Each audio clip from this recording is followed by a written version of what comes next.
Hello friends, मैं Omkar Yadav current study with Om academy में आपका स्वागत करता हूं। फ्रेंड्स, हम लोग करंट अफेयर पर कंटिन्यू करने जा रहे हैं। आज है 6 दिसंबर, जिस पर आज हम लोग कुछ इंपॉर्टेंट पॉइंट्स पर डिस्कस करेंगे।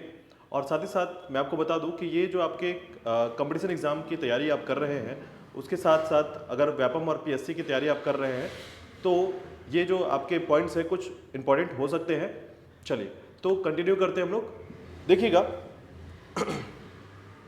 सबसे पहला जो टॉपिक है हमारे पास कि राज्य में किस लोक कला महोत्सव का आयोजन किया जाएगा।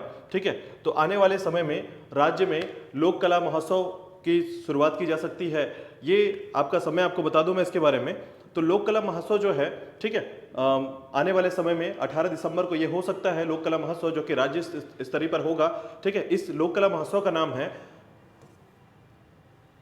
4 ऑप्शन हमारे पास हैं। तो इसमें याद रखिएगा, ये जो लोक कला महोत्सव है इसके अंतर्गत गुरु घासीदास लोक कला महोत्सव, ठीक है, 18 दिसंबर को ये मनाया जाता है। 18 दिसंबर को ये मनाया जाता है गुरु घासीदास लोक कला महोत्सव। ठीक है, तो याद रखिएगा लोक कला महोत्सव जो है ये राज्य स्तरीय रूप से तैयार हो रहा है। इसका आयोजन किया जाएगा 18 दिसंबर को। ठीक है, नेक्स्ट है आपका,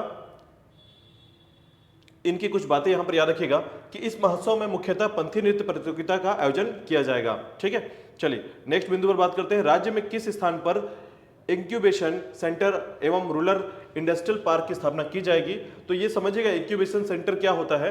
तो देखिएगा, किसी भी क्षेत्र में इंक्यूबेशन सेंटर होने से उस क्षेत्र का स्टार्टअप जो कॉम्बिनेशन है बहुत अच्छा हो जाता है। साथ ही साथ किसी भी क्षेत्र में स्टार्टअप या फिर किसी प्रकार के बिजनेस के रियबिलिटीज को स्टार्ट करने के लिए इंक्यूबेशन सेंटर का होना बहुत जरूरी है। ये उस क्षेत्र के लीगल चीज़ों को, लीगल के साथ साथ लीगल डॉक्यूमेंटेशन या फिर वहां पर नेटवर्क सिस्टम को डेवलप करने का कार्य करता है। यानी कि एक महत्वपूर्ण रूप से आप ये समझिए कि इंक्यूबेशन सेंटर जो होता है ये किसी भी क्षेत्र के स्टार्टअप को बहुत ज़्यादा योगदान करता है, अब महत्वपूर्ण रूप से योगदान करता है। ठीक है, तो याद रखिएगा इंक्यूबेशन सेंटर जो है राज्य में ये यहां पर याद रखिएगा कि राज्य के देवभोग क्षेत्र में, यानी कि गरियाबंद जिले के देवभोग क्षेत्र में इसकी घोषणा की गई है।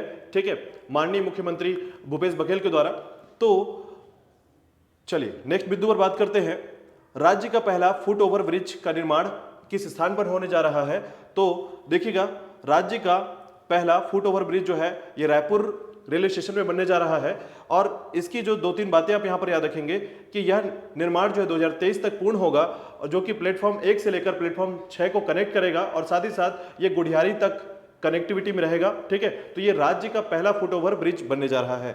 ठीक है, और यहां पर उसके साथ याद रखिएगा कि मुंबई हावड़ा मुख्य मार्ग जो है, रेलवे मार्ग जो है, इस जो कि रायपुर रेलवे मार्ग पर पड़ता है, इसी रूट से होकर जाता है। यहां से 112 ट्रेनें, ठीक है, लगभग रायपुर स्टेशन से 112 ट्रेनें जो है प्रतिदिन आवाजाही करती हैं। ठीक है, चलिए नेक्स्ट बिंदु पर बात करते हैं। राज्य में किस स्थान पर अनारकी वेब सीरीज की शूटिंग की जा रही है।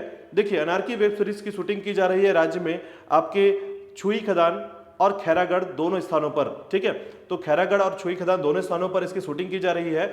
और वर्तमान में याद रखिएगा, राज्य में लगातार हिंदी वेब सीरीज जो है अब एक शूटिंग के स्थिति पर आ चुकी है। यहाँ पर लगातार वेब सीरीज की शूटिंग चल रही है, जिसमें कुछ शूटिंग जो है ये याद रखिएगा खैरागढ़ के राजमहल में कुछ फिल्म की शूटिंग की जा रही है। अनारकी वेब सीरीज की शूटिंग जो है आपके राज्य के राजनांदगांव क्षेत्र के और साथ ही साथ छुई खदान और खैरागढ़ क्षेत्र में इसकी शूटिंग हो रही है। ठीक है, तो आज के लिए इतना ही। और भी करंट अफेयर के लिए जुड़े रहे हमारे YouTube चैनल से। ठीक है, धन्यवाद।